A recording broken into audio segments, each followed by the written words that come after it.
अल्हम्दुलिल्लाहि रब्बिल आलमीन वल आक़िबतु लिल मुत्तक़ीन वस्सलातु वस्सलामु अला सय्यिदिल मुरसलीन अम्मा बअद फ़अऊज़ु बिल्लाहि मिनश शैतानिर रजीम बिस्मिल्लाहिर रहमानिर रहीम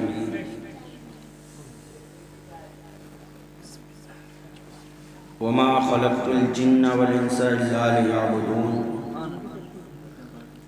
सदक़ल्लाहुल अज़ीम व सदक़ रसूलुहुन नबियुल अमीनुल करीम व नहनु अला ज़ालिका लमिनश शाहिदीन वश्शाकिरीन वल्हम्दुलिल्लाहि रब्बिल आलमीन। आइए हम और आप सबसे पहले निहायत ही अक़ीदत व महब्बत के साथ आक़े नामदार मदीने के ताजदार दोनों आलम के मालिक व मुख्तार जनाब अहमद मुश्तबा मोहम्मद मुस्तफ़ा सल्लल्लाहु तआला अलैहि वसल्लम की बारगाह बेकस पनाह में दूध पाक की डालियाँ निछावर करें और ये बावाज़ बुलंद अल्लाहु मुहम्मदिन सल्लल्लाहु अलैहि वसल्लम नहनु इबादु मुहम्मदिन सल्लल्लाहु अलैहि वसल्लम सलातुन व सलामुन अलैका या रसूलल्लाह या नबी अल्लाह या हबीबल्लाह। हज़रात मोहतरम आला हज़रत फ़ाज़िल बरेलवी रज़ी अल्लाह ताला अन्हु ने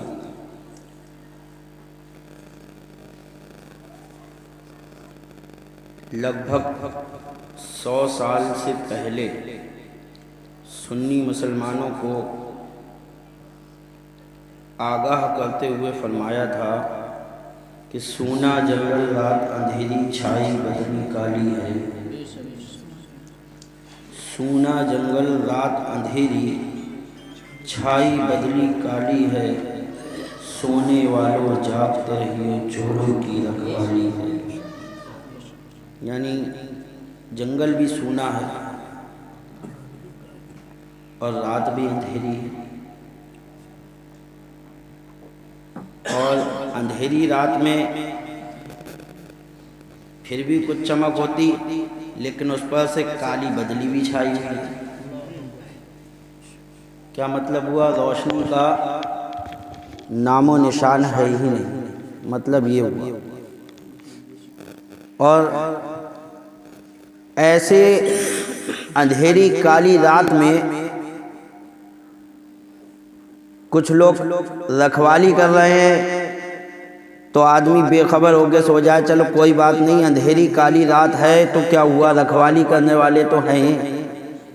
लेकिन आला हज़रत ने फरमाया जो रखवाली कर रहे हैं वो तो खुद चोर हैं, वो खुद चोर हैं। इसलिए तुम्हें अपने ईमान की हिफाजत खुद करना होगी। ये कोई दुनियावी माल की बात नहीं हो रही है कि शायद जो है चोर जो है लूटने आ रहे हैं, लाओ हम अपनी गठरी को जो है संभाल कर रखें, तिजोरियों में बंद करके ताला लगा कर रखें। अल्लाह फरमाते हैं सूना जंगल रात अंधेरी छाई बदली काली है, सोने वालों जागते रहियो चोरों की रखवाली है। और चोर भी कैसे हैं? आला हज़रत ने उसकी भी वजाहत फरमा दी। कोई मामूली चोर नहीं है, कहते हैं आँख से काजल साफ चुरा ले। आँख सबसे ज़्यादा, भाई आँख से ही आदमी देखता है। आदमी पीछे से पॉकेट निकाल ले उसे नहीं दिखेगा, इधर से निकाल ले नहीं दिखेगा, लेकिन जब यहाँ से कोई चीज़ निकाली जाएगी तो आँख तो पहले देख लेगी। लेकिन आला हज़रत ने फरमाया वो चोर तो इस बला से के हैं तो तुम्हारी आँख में से काजल चुरा कर ले जाएंगे और आँख को खबर ना होगी। इतने ख़तरनाक चोर हैं। चोरों का भी अंदाज बताया कि चोर हैं कितने ख़तरनाक। आप ये भी देखो, आँख से काजल चोर, आँख से काजल साफ चुरा ले, या वो चोर बला के हैं तेरी गठरी ताकी है और तूने नींद निकाली। तो ये गठरी जो है, ये कौन सी गठरी है? माल की, ईमान की, ईमान की गठरी है। लेकिन ये आज से 100 साल से भी पहले आला हजरत ने कहा, और ये दौर अब भी चला आ रहा है। वजह क्या है कि मुसलमान नींद से जाग ही नहीं रहा है। क्यों? वो आज तक ये नहीं समझ पाया, ये नहीं जान पाया कि हमारा जीने का मकसद क्या है। दुनिया में हम किस लिए आए हैं। आज एक मुसलमान की जिंदगी को देखा जाए आम तौर पर, तो एक मुसलमान जब सुबह को उठता है तो उठने के बाद, एक तो सुबह उसकी 11 बजे हो रही है आजकल, सुबह 11-10 बजे तो सुबह हो रही है मुसलमान की, और रात के 12-12 बजे तक, 1-1, 2-2 बजे तक दिन निकला हुआ है। अल्लाह ने जो निजाम बनाया था, अल्लाह कुरान में फरमाता है कि हमने रात सोने के लिए बनाई, आराम के लिए बनाई, और दिन काम के लिए बनाया। तो जो आराम के लिए बनाई गई थी उसको काम के लिए कर दिया आपने, और जो काम के लिए बनाया गया था दिन, उसको आराम के लिए कर दिया। आपने तो अपना निजाम खुद ही बिगाड़ लिया, और जो अपने आप को खुद बिगाड़े उसको कौन सुधार सकता है? भाई एक शख्स है, उसको कोई मारे तो वो थाने में जाएगा, इंस्पेक्टर साहब फला ने मुझे मारा है। इंस्पेक्टर साहब कहेंगे हाँ किसने मारा बता, कौन है? उसको गिरफ्तार किया जाएगा, उसको पकड़ा जाएगा, उसकी मदद की जाएगी। लेकिन एक शख्स अपना सर लेकर खुद ही फोड़े, और फोड़ कर फिर थाने में पहुंच जाए, इंस्पेक्टर साहब मेरे खून निकल रहा है, मेरा सर फूट गया। इंस्पेक्टर पूछेगा बता किसने तेरा सर फोड़ा है, उसको सजा दी जाएगी। कहागा साहब मैं खुद ही फोड़ कर आया हूं। तो क्या थानेदार मदद करेगा? कहेगा एक तरफ कला मैं भी फोड़ दूं। जब तू खुद ही फोड़ कर आया है तो तेरा इलाज क्या है? आज मुसलमान अपने पैरों पर खुद कुल्हाड़ी मार रहा है। आज मुसलमान खुद ऐसे कामों में मुब्तला है जो उसको पस्ती की तरफ लेकर जा रहे हैं, बुलंदी की तरफ नहीं ले जा रहे। वो जिल्लत व खारी का शिकार होता जा रहा है, इज्जत उससे बहुत दूर होती चली जा रही है। आज वो नेताओं के, गवर्नरों के, थानेदारों के तलवे चाटता नजर आ रहा है। उसकी वजह क्या है? मुसलमान ने अभी तक यही नहीं समझा है इल्ला माशाअल्लाह कि अल्लाह ने उसको दुनिया में भेजा क्यों है, उसको दुनिया में अपनी जिंदगी कैसे गुजारना है। वो सुबह को उठता है, उठने के बाद मुंह धोया, नाश्ता किया और चला गया काम पर। दिन भर वो काम में लगा रहा। जिनको काम ना मिला वो बैठ गए, कुछ ताश के पत्ते लेकर बैठ गए, कहा इससे टाइम पास होगा। कोई कैरम लेकर बैठ गए, कोई लूडो लेकर बैठ गए। कहते क्या करें इमाम साहब, टाइम पास नहीं होता, इस मारे लेकर बैठ गए, काम धाम है नहीं तो बैठकर क्या करें, टाइम पास कर रहे। तुम्हारा वक्त कितना कीमती है जानते हो? एक एक लम्हा मुसलमान का बहुत कीमती है। एक एक सांस मुसलमान की बहुत कीमती है, इसको यूं बर्बाद ना करो। इंसान तुझे अल्लाह ने किस लिए बनाया?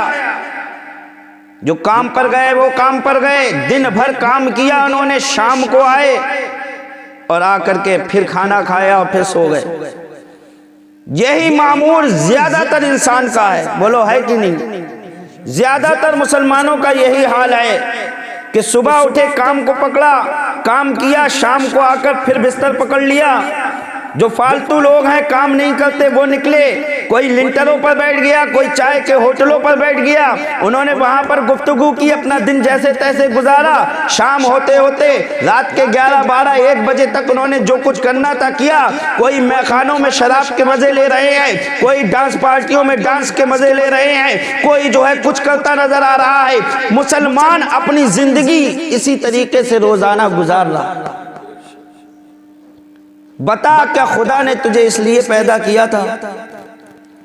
अच्छा देख, तूने भी यही किया। अब एक काफिर उठा, उसने क्या किया? काफिर उठने वाला उठा, उसने भी सुबह को मुंह हाथ धोया, काम पर चला गया, दिन भर यही सब कुछ किया कि तुमने किया था। वो भी शाम को आकर लेट गया। उनमें भी जिनके पास काम नहीं है वो भी ठलुआ इधर उधर जुआओं में, जुआ खेलने में लग गए, शराब पीने में लग गए, इधर उधर गप्पे लड़ाने में लग गए। यूं ही वक्त उन्होंने भी गुजार दिया। ऐ मुसलमान, तुझ में उसमें क्या फर्क रहा? गौर कर, तू कौमे मुस्लिम किस बात की है? अल्लाह तबारक व तआला ने आखिर मुसलमान को क्यों पैदा किया? गौर किया कभी आपने? क्या यही हमारी जिंदगी है कि बस सुबह को उठो? अगर हमें भी सुबह को उठकर खाना था, पीना था, दिन भर काम करना था, वापस आ जाना था, फिर सो जाना था, और काफिरों को भी यही करना था, तो क्या जरूरत थी कौम मुस्लिम बनाने की? मुसलमान कौम बनाने की जरूरत क्या थी? ये काम तो काफिर भी कर रहे थे। आपने कभी क्यों नहीं सोचा कि आखिर हमारी जिंदगी का कोई ना कोई मकसद जरूर है? अल्लाह ने दुनिया में जो हमें भेजा है, इस भेजने का कोई ना कोई जो है वजह जरूर है। अल्लाह तबारक व तआला ने हमारी और आपकी हिदायत के लिए कुरान अजीम को भेजा है। वो कुरान जो अल्लाह के रसूल सल्लल्लाहु तआला अलैहि वसल्लम का मौजज़ा है। अल्लाह के रसूल ने चांद के 2 टुकड़े कर कर दिखाए, ये अल्लाह के रसूल का मौजज़ा है। अल्लाह के रसूल ने सूरज को पलट दिया, ये अल्लाह के रसूल का मौजज़ा है। अल्लाह के रसूल ने दरख्तों को बुला लिया, दरख्त अपनी जगह से उखड़ आए, ये अल्लाह के रसूल का मौजज़ा है। ऊँटों ने अल्लाह के रसूल से कलाम किया, अल्लाह के रसूल का ये मौजज़ा है। चिड़ियों ने अल्लाह के रसूल से बात की, अल्लाह के रसूल का ये मौजज़ा है। अल्लाह के रसूल के बेशुमार मौजज़े, लेकिन मुसलमान ने कोई मौजज़ा अपनी निगाहों से जो है इस वक्त के मुसलमानों ने देखा नहीं। सहाबा इकराम ने अपनी निगाहों से उस मौजज़ों को देखा है, अल्लाह अकबर। लेकिन मुसलमानों, आजकल के मुसलमानों को वो मौजज़ा देखने को नहीं मिला। सहाबा इकराम ने तो देख लिया, लेकिन ताबेईन नहीं देख पाए। सिर्फ सहाबा इकराम से सुन लिया, तबे ताबेईन नहीं देख पाए, सिर्फ ताबेईन से सुन लिया, अल्लाह अकबर। और हम और आप नहीं देख पाए, सिर्फ उलमाए इकराम से सुन लिया। लेकिन अल्लाह के रसूल का एक मौजज़ा ऐसा है जिसे कुरान अजीम कहा जाता है, जो कयामत तक बाकी रहेगा, हर मुसलमान देखेगा। नारे तकबीर, नारे रिसालत, नारे गौसियत, मज़हब इस्लाम, हमारा इस्लाम, हमारा कुरान। हज़रत मुफ्ती बुखारी साहब की वो कुरान कैसे मौजज़ा है? मौजज़ा कहते इसे है कि जो वो अजीबो गरीब काम जो इंसान से आदतन ना हो सके, मुहाल हो ही नहीं सकता, और उसी को कोई नबी करके दिखा दे, उसी को मौजज़ा कहते हैं। चांद के 2 टुकड़े करना अजीबो गरीब काम है, कोई नहीं कर सकता, लेकिन नबी ने कर कर दिखा दिया, वही मौजज़ा है, यानी जो हो नहीं सकता। तो कुरान अजीम कैसे मौजज़ा है? जब कुरान नाजिल हुआ, अल्लाह के रसूल सल्लल्लाहु तआला अलैहि वसल्लम ने सहाबा इकराम से कहा ये अल्लाह का कलाम है, तो मक्का के कुफ्फार ने एतराज कर दिया कि ये अल्लाह का कलाम नहीं। हजरत मोहम्मद सल्लल्लाहु अलैहि वसल्लम रात को बैठकर सोचते हैं, गढ़ते हैं और सुबह को सुना देते हैं, कहते हैं कि ये अल्लाह का कलाम है। जब ये एतराज किया मेरे नबी पर, तो कुरान ने इसका जवाब दिया। कुरान ने जवाब दिया। कुरान ने कहा है कुफ्फार मक्का, अगर तुम इसको अल्लाह का कलाम नहीं मानते तो लाओ इस जैसी कोई सूरत लेकर के आओ। अरे इंसान मोहम्मद भी हैं, इंसान तुम भी हो। जब वो रात को गढ़ सकते हैं तो तुम भी गढ़ सकते हो। अगर वो बना सकते हैं तो तुम भी बना सकते हो। बल्कि वो तो अकेले हैं, तुम तमाम इंसान मिल जाओ, और इंसान ही नहीं तमाम जिन्नातों को भी बुला लो, तमाम इंसो जिन्स मिलकर कुरान का मिसल लाना चाहे तो नहीं ला सकते। लाओ, अगर ला सकते हो लाओ। अगर इंसानी किताब है, अगर इंसान के दिमाग की गढ़ी हुई किताब है कुरान, तो ये चैलेंज कर दिया कुरान ने कि इंसान तो तुम भी हो, मोहम्मद अकेले हैं, तुम पूरी दुनिया के इंसान जमा होकर कुरान जैसी जो है कोई किताब बना करके दिखा दो। अरे किताब तो बहुत दूर की बात है, एक सूरत ला करके दिखा दो। अरे एक सूरत तो बहुत बड़ी बात है, एक आयत ही लेकर के आ जाओ। जब ये चैलेंज किया कुरान ने, उस वक्त के मक्का के काफिर जो अरबी दां थे, हैं अरबी बोलने वाले, अपने आप को कहते थे हम ही फसीह हैं, हम ही जबान वाले हैं, बाकी सब तो गूंगे हैं। किसी को बोलना का आता है, कहते हम हैं बोलने वाले। तो हुजूर मुफ्ती आज़म हिंद रज़ी अल्लाह ताला अन्हु फरमाते हैं जिनके दावे थे हम ही हैं अहले ज़बान, जो कहते थे हम ही हैं ज़बान वाले, जिनके दावे थे हम ही हैं अहले ज़बान, सुन के कुरान ज़बाने दबा के चले। अपने आप को बहुत बड़े ज़बान वाले बन रहे थे, कहते थे हम ही बोलना जानते हैं। जब अल्लाह के रसूल ने कुरान सुनाया तो बोलती बंद हो गई, हैरत में पड़ गए। कुरान मक्का काबे के दरवाजे पर लिखकर टांग दिया गया, आयत करीमा लिखकर टांग दी गई, इन्ना आतैना कल कौसर। लाओ इसके मिसल लाओ। है किसी में हिम्मत जिस आयत के मुकाबले में ला सके? ऐ कुरान को इंसानी कलाम कहने वालों, लाओ इसके मुकाबले में। अगर कोई तुम्हारे बस की बात है, इन्ना आतैना कल कौसर, पूरा अरब जूझ गया, अरब के कुफ्फार जूझ गए, ना ला सके। एक बहुत बड़ा शायर, उसको भेजा गया, कहा जाओ काबे के दरवाजे पर लिखा हुआ है इन्ना आतैना कल कौसर, करो मुकाबला। जब काबे के दरवाजे पर पहुंचा, देखा लिखा हुआ, हैरत में पड़ गया, नीचे लिखकर चला गया हाजा ला कलामुल बशर। ये किसी इंसान का कलाम है ही नहीं।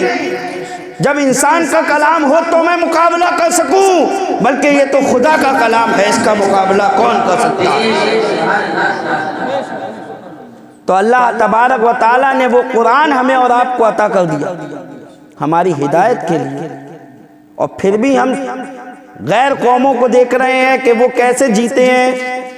हम अपने हर काम में आज गैर कौम की तरफ नजर उठाकर देख रहे हैं। मुसलमान, एक वक्त वो था कि गैर कौमें हमें देखा करती थी कि मुसलमान खाता कैसे है, क्या तहजीब का खाना है, हमें भी ऐसे ही खाना चाहिए।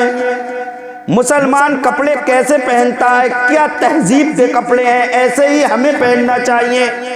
वो अपने पहनावे को देखते थे जिसमें उनके जिस्म दिखा करते थे, और मुसलमान औरतों के पहनावों को देखते थे, कहते थे सुभान अल्लाह सुभान अल्लाह। पहनावा तो ये है जिसमें पूरा जिस्म छुपा दिया जाता है और जिस्म की नुमाइश नहीं होती। एक हमारा पहनावा है कि हमारा जिस्म जो है हर तरफ से नजर आता है। हमारे पहनावों को लोग देखकर कलमा पढ़ के इस्लाम में दाखिल हो जाते थे।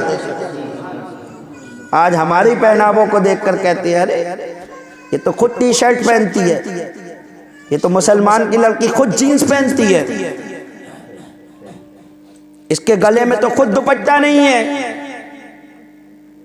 आज मुसलमानों के बालों को देखकर क्या कोई कह सकता है कि ये अपने पैगंबर की सुन्नत पर चल रहे हैं? नहीं, कहते ये तो फला हीरो की कटिंग का बना के आया है, ये फला हीरो की कटिंग का बना कर आया है। ऐ मुसलमान, तुझे क्या हो गया? क्या अब तू गैरों को देखकर अपने बालों की सेटिंग कराएगा? क्या तेरे नबी के बालों से अच्छे किसी के बाल हो सकते हैं? बोल, क्या कि तेरे नबी के बालों के स्टाइल से अच्छा किसी का स्टाइल हो सकता है? अल्लाह अकबर, जरा कुर्बान जाओ। मेरे नबी की शान क्या है, मेरे नबी की शान क्या। आला हजरत फाजिल बरेलवी रदी अल्लाह ताला अन्हु फरमाते हैं, कान तक सुनते थे फरियाद, अब आए ता दोष। बालों की तारीफ करते हुए फरमाते नबी की शान, नबी के बालों की क्या शान थी कि नबी के बाल कानों तक रहा करते थे। नबी के बाल कानों तक रहा करते थे और जब बहुत बड़े तो कंधों तक आ गए। फरमाते हैं कान तक सुनते थे फरियाद, अब आए ता दोष। और आखिरी वक्त में उम्मत के गम में सुधारे गेसू, ऐसी कुछ शेर है। यानी आखिरी वक्त जब सरकार का आया, विसाल का वक्त, तो सरकार ने हज के मौके पर सर मुड़ा लिया था। तो उम्मत के गम में आला हज़रत फरमाते हैं सरकार ने अपने सर के बालों को मुड़ा दिया। तो अपने नबी से अच्छा स्टाइल किसी का हो सकता है? एक जो अल्लाह को पसंद हो, बोलो उससे अच्छा क्या स्टाइल होगा? अल्लाह के रसूल ने वो बाल रखे जो खुदा को पसंद थे।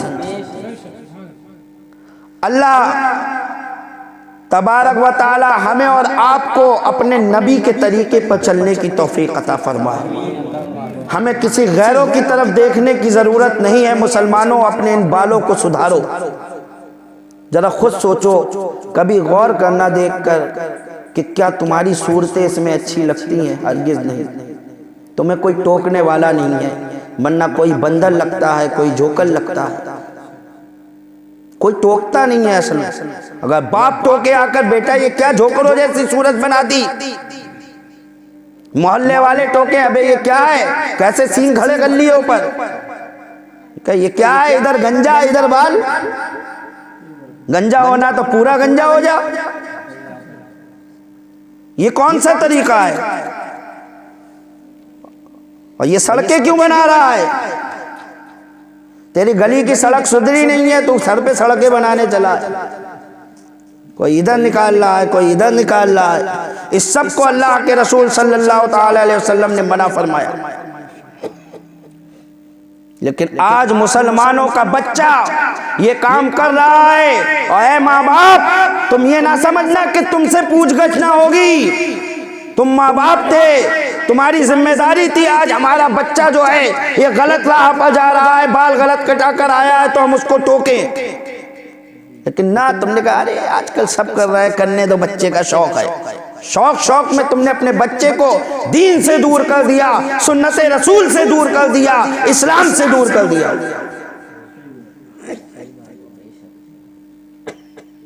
अल्लाह तो फरमाता है अपने घर वालों को जहन्नम की आग से बचाओ। तो सबसे पहले जरूरी तो अगर अपने बच्चे से मोहब्बत करते हो तो तुम्हारे लिए ये जरूरी है कि हम अपने बच्चे को कोई ऐसा काम ना करने दे जिसकी वजह से वो जहन्नम का मुस्तहक बन जाए। सबसे बड़ी बात तो ये है, अगर मोहब्बत करते हो उसकी खुशी पे देखोगे। अरे बच्चा जब गलत काम करता है तो माँ बाप अच्छी तरह जानते हैं कि ये काम सही है या गलत है। आप और कामों पे टोकते हो, बच्चा नहीं जानता उस चीज को। आप कहते हो बेटा तुम नहीं जानते, हम जानते हैं, हमने इस शख्स को देखा, इससे दोस्ती मत रखो, हमारा बर्तावा है, वो आदमी अच्छा नहीं है, उसके पास मत उठा बैठा करो। बोलो कहते हो नहीं कहते हो? क्यों? आप जानते हो, अभी बच्चे ने नहीं जाना, आप समझाते हो अपने बच्चे को। तो दीन के बारे में क्यों नहीं समझाते कि बेटा ये चीज गलत है, ऐसा करोगे तो जहन्नम के मुस्तहक बन जाओगे। लेकिन नहीं, ऐ कौम मुस्लिम, तूने समझा ही नहीं है आज तक कि अल्लाह ने तुझे पैदा क्यों किया है। कुरान भेजा हमारी हिदायत के लिए, लेकिन क्या करा हमने? कुरान को बस घर की जीनत बनाकर रख दिया ताकों में। हर घर में कुरान जीनत बना हुआ रखा है। किसी ने पढ़ लिया हफ्ते में एक बार, महीने में एक बार, बहुत बहुत जगह तो वो भी नहीं, बस रखा है। और जहां पढ़ा भी जा रहा है तो बस कितना सही कितना गलत अल्लाह बेहतर जाने। और उसमें भी सिर्फ आप कुरान की तिलावत कर रहे हैं, यकीनन उस पर सवाब मिलेगा, लेकिन जब आप तर्जुमा ही आपको नहीं मालूम है तो आप क्या सीखोगे? आला हजरत फाजिल बरेलवी ने आपको कहीं छोड़ा? आपकी हर जगह मदद की। ऐ मेरे हिंदुस्तानियों, तुम हिंदुस्तान में रहते हो, अरबी पूरी तौर पर तुम्हें नहीं आ पाएगी, आओ मैं तुम्हें उर्दू में कंजुल ईमान देकर जा रहा हूँ। मैं जो है ईमान का खजाना देकर जा रहा हूँ। तर्जुमा कंजुल ईमान, तर्जुमा जो है कुरान का, ये आला हजरत फाजिल बरेलवी में उर्दू में दे दिया। अब तुम उर्दू पढ़कर भी ना सीखो तो तुमसे बड़ा कौन है? तुम्हें तवज्जो ही नहीं कि लाओ उर्दू ही पढ़ ले। हम उर्दू पढ़कर आला हजरत का तर्जुमा कुरान कंजुल ईमान ही पढ़ लें, और किसी आलिम से बैठकर पढ़ लें एक बार पूरा कुरान। लेकिन ना, कहाँ तौफीक है? आपके पास तो मोबाइल में घंटों बैठकर पबजी खेलने की तो फुर्सत मिलेगी, आपको गेम खेलने की तो फुर्सत मिलेगी, आपको 250-300 रुपए के रिचार्ज कराने के लिए तो पैसा खर्च होगा। लेकिन आलिम के पास 200 रुपए महीना देकर कंजुल ईमान पढ़ने की तौफीक नहीं मिलेगी कि लाओ हम अपने आलिम की भी खिदमत कर दें, उसको भी कुछ पैसा दे देंगे, वो बदले में हमें जो है ईमान की दौलत से नवाजेगा, हमें इल्म की दौलत से नवाजेगा। आपको आवारा लड़कों में बैठने की तो फुर्सत मिलेगी, लेकिन उलमा के पास बैठने की आपको फुर्सत नहीं मिलेगी। आप समझो अल्लाह ने क्यों पैदा किया। मैं आपकी तवज्जो है पूरी। देखो मेरे भाइयों, सीखो। अगर चाहते हो कि आखिरत में कामयाब हो जाओ, और जो आखिरत में कामयाब है वो दुनिया में भी कामयाब है, आखिरत में भी कामयाब है, उसकी दुनिया भी अच्छी है, आखिरत भी अच्छी है। कुरान में अल्लाह तबारक व तआला फरमाता है, अब मैं आपको बता रहा हूं कि अल्लाह ने क्यों पैदा किया है। गांठ बांध कर जाना इस बात को कि अल्लाह ने हमें पैदा क्यों किया, और उसी पर अमल करना कि जब हमें अल्लाह ने इसीलिए पैदा किया है, जब हमारा मकसद ही यही है तो हम यही काम करेंगे, कोई और क्यों करेंगे? क्योंकि जिस चीज जो है जिस काम के लिए बनाई जाती है उसी काम में इस्तेमाल हो तब तो उसकी इज्जत की जाती है। अगर उस काम में इस्तेमाल ना की जाए तो उसको जो है फिर कचरे के ढेर में फेंक दिया जाता है। आपने देखा होगा कि ये माइक बनाया गया है बोलने के लिए, आवाज़ कैच करने के लिए। अगर ये आवाज़ कैच करना ख़त्म कर दे तो ये जो है कबाड़े में डाल दिया जाता है, कचरे के ढेर में डाल दिया जाता है। आप देखिए कितना लोहा कबाड़े में पड़ा हुआ है। एक वक्त वो था कि वो घरों की जीनत बना हुआ था, आखिर घरों की जीनत से वो कबाड़े में क्यों पहुंच गया? क्यों? जब तक उसने अपना काम किया उसको इज्जत के साथ घर में रखा गया। जब उसने अपना काम करना बंद कर दिया, घर वालों ने घर से निकाल कर ठेले पे लाद कर कबाड़े में पहुंचा दिया। जो अपने हाथ से इज्जत से रख रहे थे। हर चीज का यही मामला है। तो मेरे भाइयों, तुम्हें जिस काम के लिए बनाया है तुम्हें भी वही काम करना है। करोगे तो इज्जत पाओगे, ना करोगे तो जिल्लत तुम्हारे पास रहेगी, तुम्हें इज्जत नहीं मिल सकती। और आज पूरी दुनिया में मुसलमान जो जलील हो रहा है, पूरी दुनिया में उसको जिल्लत की निगाह से देखा जा रहा है। कभी कोई मुसलमान को जलील करता नजर आ रहा है, कभी जो है नकाब को लेकर लोग जलील कर रहे हैं, कभी दाढ़ी को लेकर जलील कर रहे हैं, कभी हमारे पहनावे को लेकर जलील किया जा रहा है। हमारी बच्चियों को जो है कॉलेजों से रोका जा रहा है कि यहाँ पर नकाब पहनकर नहीं आ सकती। कहीं कहा जा रहा है कि यहाँ पर दाढ़ी जो है अलाउ नहीं है, आपको दाढ़ी कटाना होगी। ये जो हम जिल्लत की जिंदगी में जीते चले जा रहे हैं, उसकी वजह यही है कि हमने जो है अपने अभी तक जो है पहचाना ही नहीं है कि अल्लाह ने हमें क्यों पैदा किया।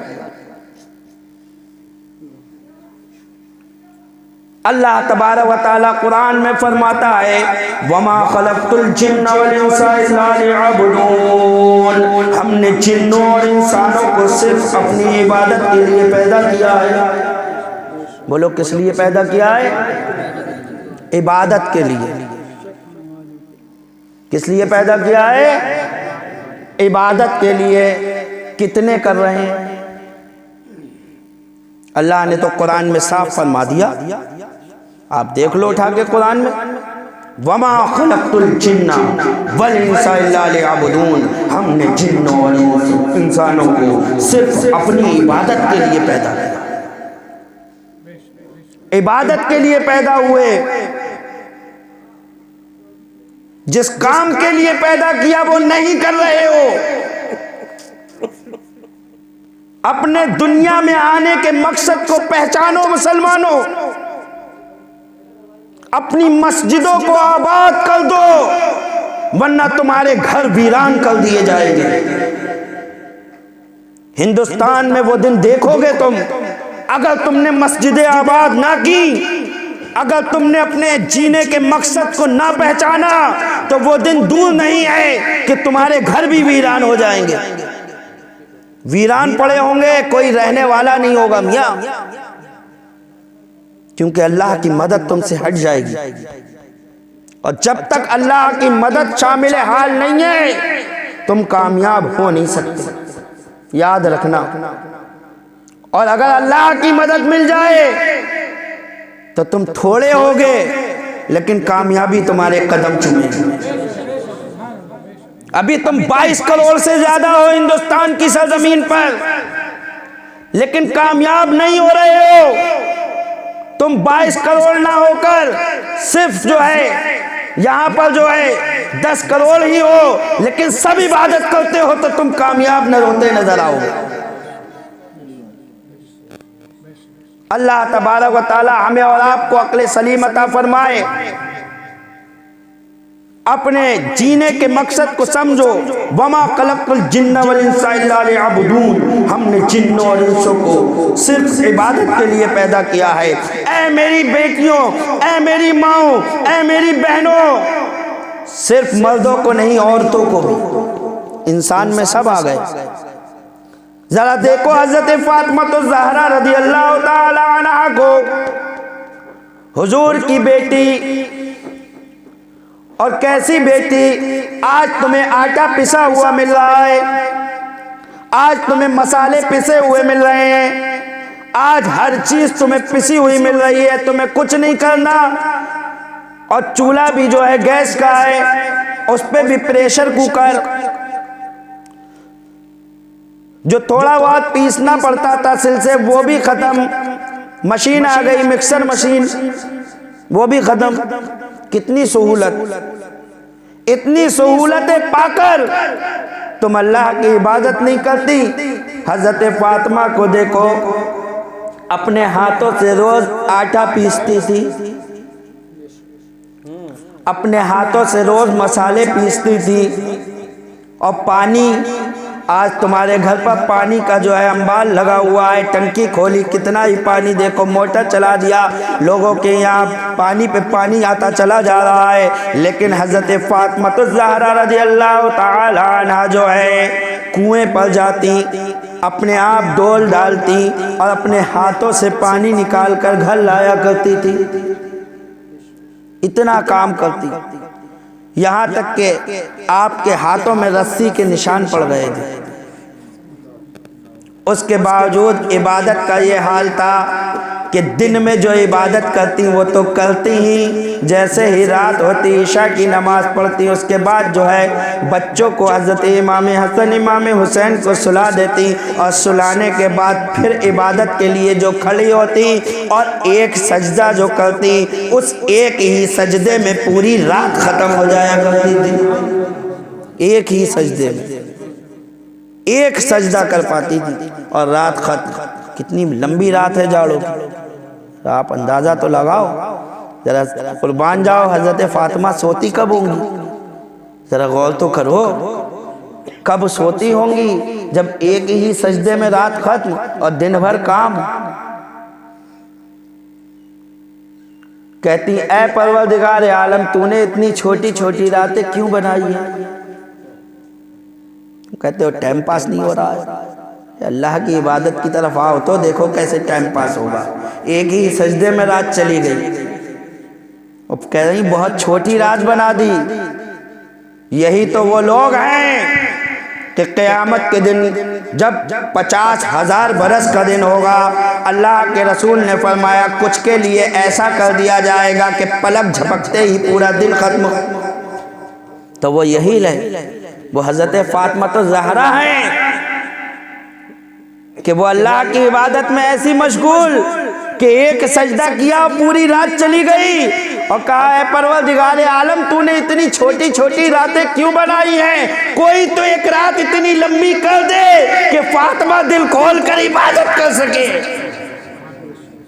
आप कुर्बान तो जाओ, आप कितनी इबादत करती हो और कहती हो हमारा नाम है कनीस फ़ातिमा, कोई कहे हमारा शिफा फ़ातिमा, कोई कहे हमारा नूर फ़ातिमा। हज़रत फ़ातिमा को अपने के नाम को अपने नाम के साथ लगाने वालियाँ हज़रत फ़ातिमा की गुलामी का दम भरने वालियाँ, देखो उन्होंने कैसी इबादत की। यही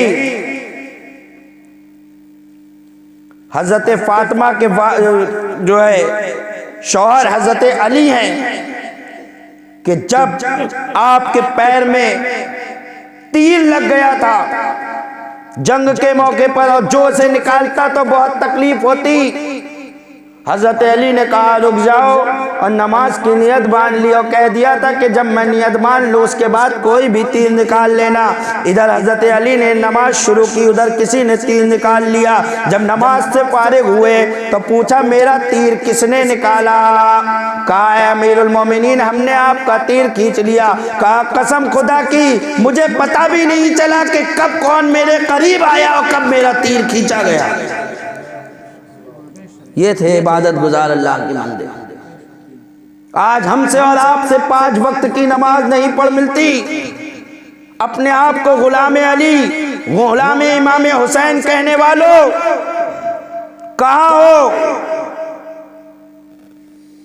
अल्लाह तबारक व तआला ने इबादत तुम्हारे ऊपर फर्ज की जब मक्का की सरजमीन से इस्लाम चला और हिंदुस्तान की सरजमीन पर पहुंचा। ख्वाजा अजमेर ख्वाजा गरीब नवाज रज़ी अल्लाह ताला अन्हु जब अजमेर की धरती पर तशरीफ लाए तो आपने भी जो है उस वक्त जो है पृथ्वीराज चौहान जो है वो मोहम्मद गौरी की फौज को हरा दिया था और मोहम्मद गौरी की फौज हिंदुस्तान से वापस जा रही थी। इधर ख्वाजा गरीब नवाज हिंदुस्तान में तशरीफ ला रहे थे। मोहम्मद गौरी की फौज ने उस वक्त देख कर कहा था ऐ दुर्वेशों कहाँ जा रहे हो? हिंदुस्तान में ना जाओ, हिंदुस्तान में मुसलमानों को मारा जा रहा है, कत्लेआम किया जा रहा है। हम अभी अभी हिंदुस्तान से हार कर आए हैं, देखो पृथ्वीराज से हम हार कर आए हैं, देखो कितने कड़ियल जवान हमारे पास थे, देखो कितने घोड़े हमारे पास थे, देखो नेज़ा और तलवार हमारे पास थी, लेकिन हम मैदान हार के आ रहे हैं। ऐ ख्वाजा गरीब नवाज हिंदुस्तान की धरती पर ना जाओ। ख्वाजा गरीब नवाज ने उस वक्त एक तारीखी जुमला बोला था। आपने फरमाया ऐ मोहम्मद गौरी की फौज सुन ले, तू गई थी तीर और तलवार पे भरोसा करके, तू गई थी घोड़े और नेज़े पर भरोसा करके, तू गई थी तलवार और ढाल पे भरोसा करके, तू मैदान हार कर आ रही है और मेरा भरोसा अल्लाह पर है। मैं अल्लाह पर भरोसा करके जा रहा हूँ। मेरे पास तलवार और तीर तो नहीं है, लेकिन मेरे पास जो है वुजू करने के लिए लोटा और नमाज पढ़ने के लिए मुसल्ला है। और जो अल्लाह पर भरोसा करके जाता है वो मैदान हार कर नहीं बल्कि मैदान मार कर आता है। नारे तकबीर, नारे रिसालत, नारे गौसियत, ख्वाजा का हिंदुस्तान, हिंदुस्तान का सुन्नी मुसलमान, मसलके आला हज़रत, बस्ती बस्ती करिया करिया, हज़रत अल्लामा मुफ्ती इरफान साहब किबला। ख्वाजा गरीब नवाज ने हिंदुस्तान की धरती पर जो अजान कही, उस एक अजान का सदका है आज पूरे हिंदुस्तान में हजारों लाखों अजानें नजर आ रही हैं। पूरे हिंदुस्तान में तलवार से यहाँ पे इस्लाम नहीं फैलाया, बल्कि ख्वाजा गरीब नवाज ने अपने किरदार से इस्लाम फैलाया। और आज बात आ गई, अभी हमारे जुनैद भाई कह रहे थे कि ख्वाजा गरीब नवाज के दरगाह के जो लोग हैं उन्होंने कहा कि आला हजरत के मानने वाले यहाँ पर जो है नहीं आएंगे, ना कोई नारा लगाएंगे, ना मुस्तफ़ा जाने रहमत पे सलात व सलाम पढ़ेंगे। पहले तो हर अक्लमंद आदमी को ये समझना चाहिए कि मुस्तफ़ा जाने रहमत पे सलात व सलाम जो है ये आला हजरत के ऊपर नहीं बल्कि नबी पाक के ऊपर लिखा हुआ। जो अपने नबी से मोहब्बत करेगा वो अपने नबी के सलाम को कभी मना करेगा। अरे अगरचे हमारे दुश्मन ने लिखा है, लेकिन लिखा किस पर है? एक बात तेरी मान ले, तू दुश्मन ही मान, लेकिन ये तो देख सलाम किसके ऊपर पढ़ा जा रहा है। सलाम हमारे नबी पर हो रहा है। हमें तो और खुश होना चाहिए कि देखो हमारे दुश्मन भी हमारे नबी पर सलाम भेज रहे हैं। अगर कोई गैर मुस्लिम सलातो सलाम नबी पर भेजे तो बोलो हमें खुशी होगी या हम जलेंगे? ये कहेंगे कि इस गैर मुस्लिम ने लिखा है, इसको ना पढ़ा जाए। हम कहेंगे देखो तो गैर मुस्लिम भी हमारे नबी पर सलातो सलाम भेज रहे हैं, है नहीं?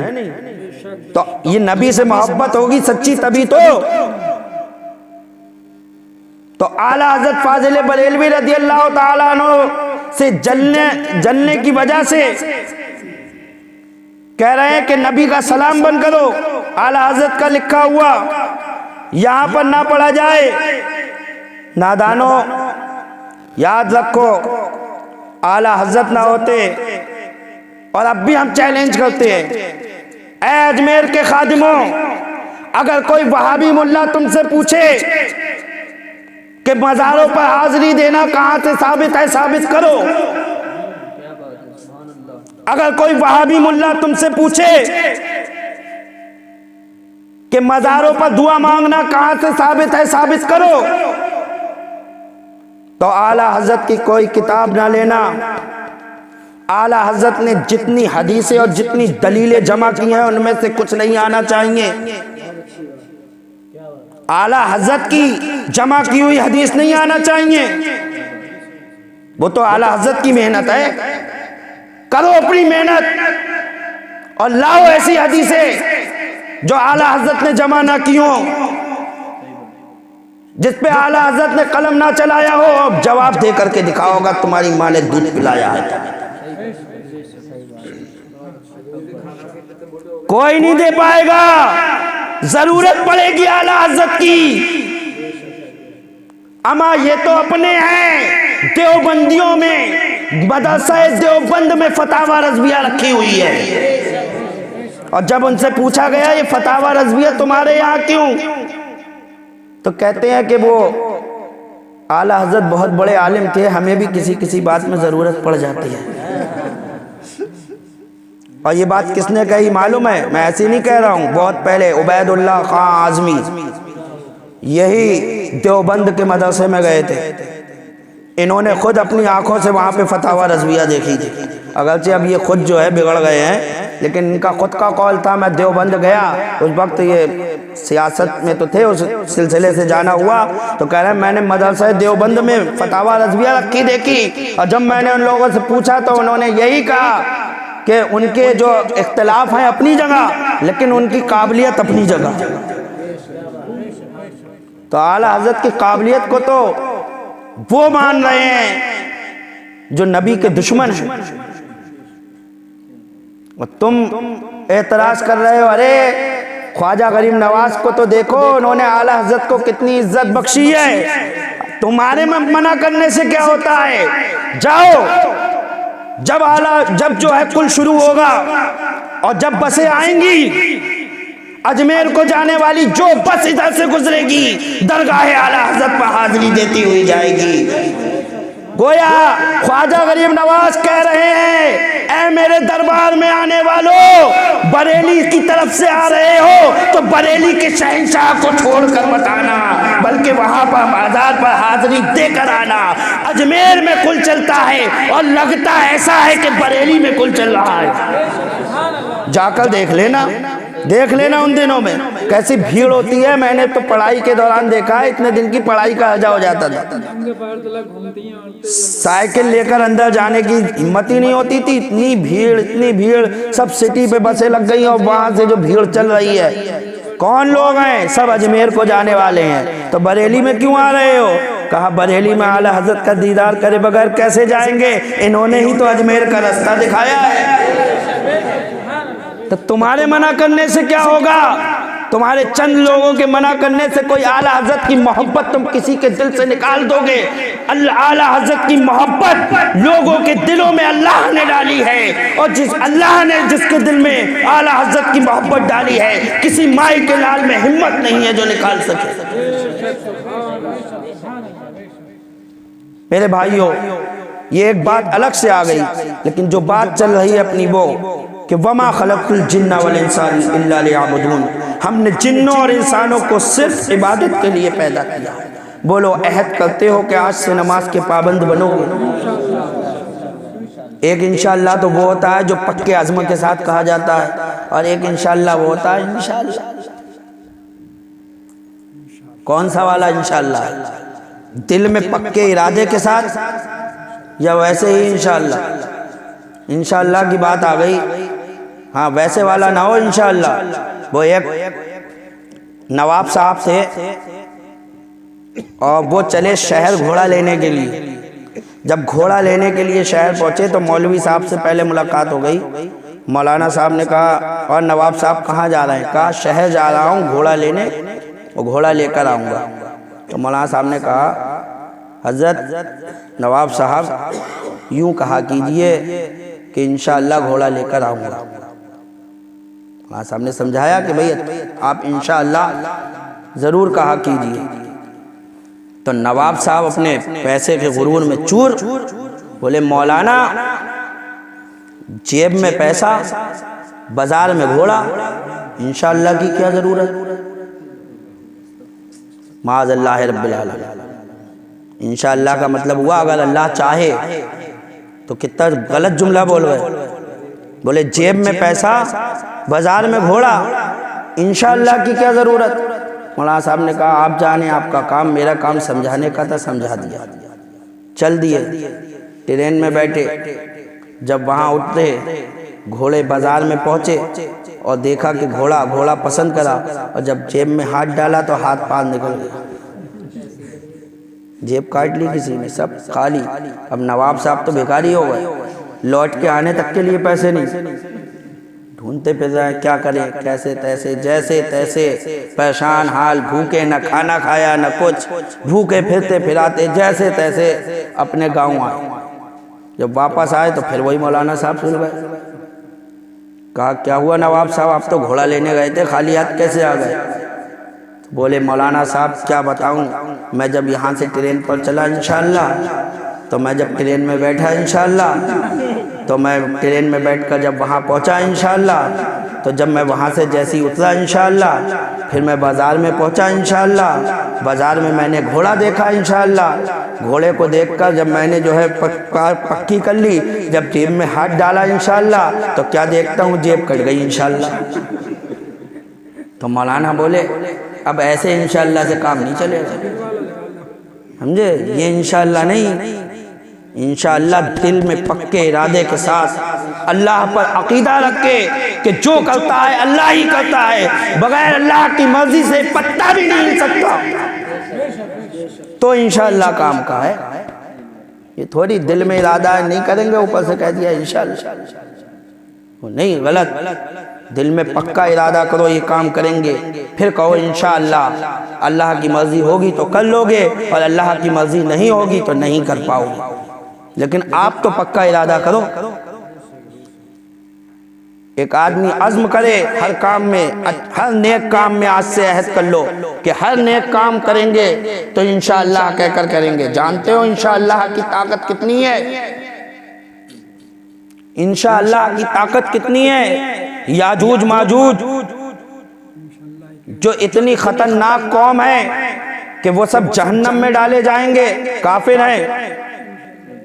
काफिर हैं वो, और इतनी खतरनाक कौम है कि उनसे लड़ने की किसी को ताकत नहीं।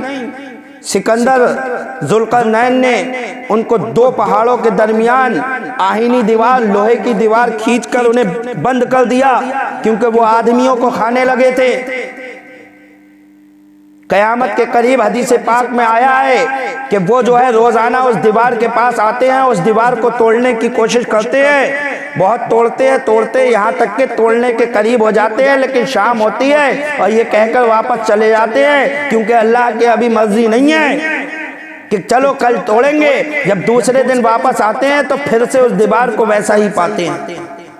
अल्लाह की कुदरत से वो दीवार फिर वैसी हो जाती है।